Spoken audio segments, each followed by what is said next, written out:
So I saw The Crow 2024. I really saw The Crow 2024. You know, sometimes you don't really want to review something, but it becomes more than just what you want to do and don't want to do. It becomes your civic duty to review that film and to tell people about that film. That's The Crow 2024. So for those of you who don't know, The Crow is a classic film from the year 1994. It stars Brandon Lee in his famous and tragic last role. Honestly, I saw The Crow for the first time. I was probably like 13 or 14, but like ever since then, it's been on my top 5 films of all time list. I absolutely love the film. Going into this one, I tried to keep any thoughts that I had of it out of my mind in order to watch this film for what it was, but boy did this film make that hard. So, in The Crow 2024, directed by director Rupert Sanders, we follow Bill Skarsgård, who plays Eric Draven, who comes back from the dead in order to get revenge for his girlfriend, Shelley Webster, and that's really where all the similarities between the original and this one cut ways, and that's all that I'm going to get into here without getting into too many spoilers, because yes, this is going to be another non-spoiler review. But like we do every single time, we're going to get into the good, and we're going to get into the bad, and we are going to get into the stats here, my guy. So let's start breaking down this thing, and God, I'm going to try to get through this quick as possible. So let's knock out the few good things about this film that I noticed, that I enjoyed about this film. Bill Skarsgård, fantastic actor. Love the guy. I absolutely love him. I love pretty much everything that he's done. I don't think I've seen too many Bill Skarsgård projects that I honestly didn't like. This may be one of them, but we'll save that for later. FKA Twigs as Shelley Webster.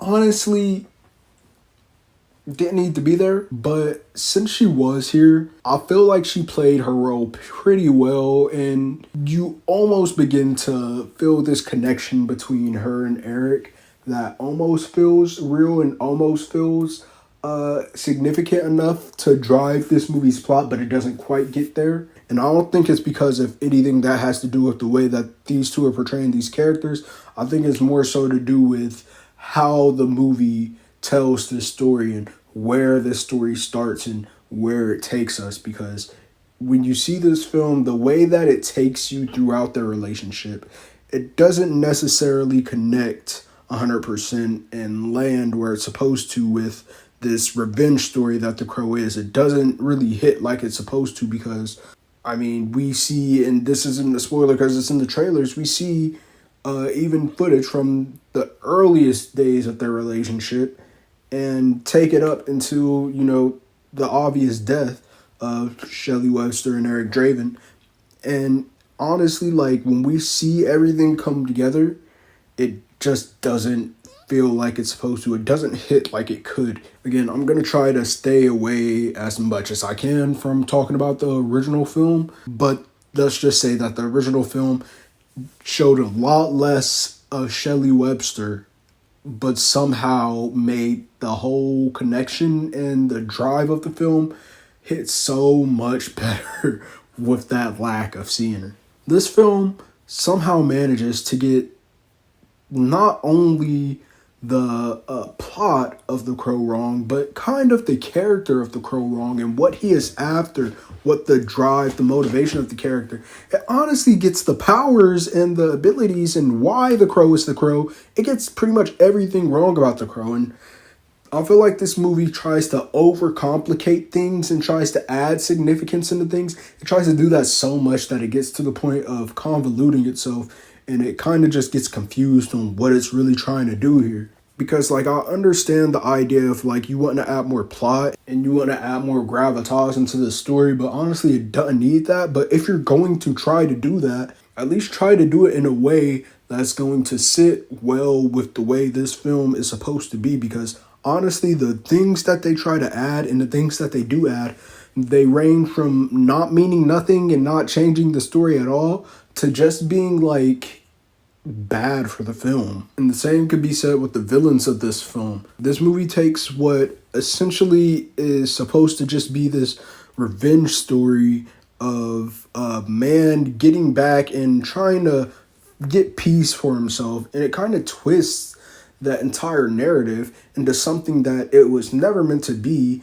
It's not supposed to be, and it just doesn't fit in the hole. They're trying to fit a square peg into a round hole. I'm telling you, it is not going to fit in there. This film adds a lot of characters to it that honestly, like, do nothing but slow this movie down. Honestly, every time we're watching Eric and Shelly in this film together, it feels so slow, and you're just waiting and waiting and waiting. And when we were watching it, I leaned over to my wife and I'm like, oh, they're really trying to make us earn this crow here. But by the time we actually get the crow, and like when we actually get the crow, it's like, bro, I don't even care anymore. And again, like, I try to like take this film and look at it separately from the Crow comics and the Crow film, the original film, but like, it just doesn't even work as a standalone film. Like, if I had no knowledge of the original Crow film and I just went in to watch this film, I think I probably enjoy it even less, because at least me being a fan of the character,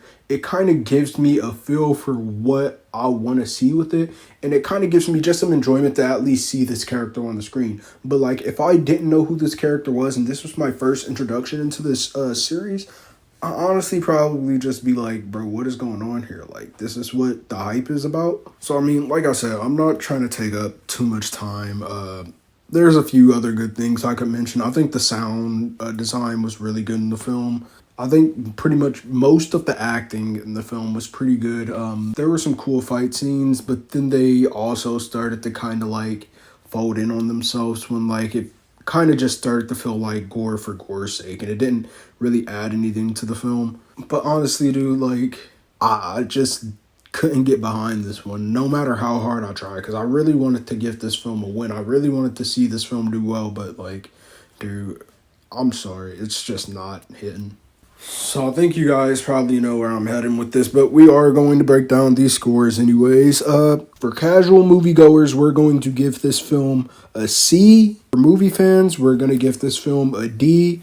And for critics, we're going to give this film a D-. When you're asking me about The Crow 2024, I'd honestly say wait to rent this thing at home.